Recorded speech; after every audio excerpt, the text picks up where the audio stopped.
अगं प्रीती, सॉरी ग, तुला एवढ्या वेळेपर्यंत जागा राहायला लागलं.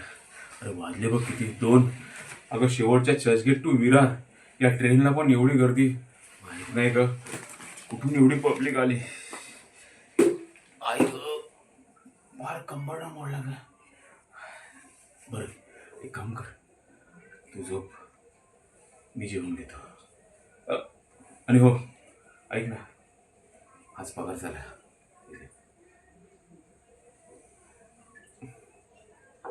फक्त 10,000 आहेत.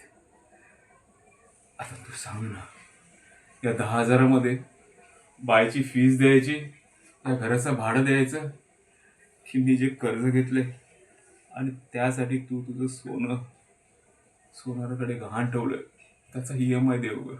सांग ना, काय कर. पण मी तुला एक वचन देतो, मी उद्यापासून आहे ना, 2 काय 4 तास ओव्हर टाइम करेन असं माझ्या साहेबांना सांगेन, आणि मी पैसे कमेन. मला यायला वेळ काय, दुसरा दिवस पण उगेल ग.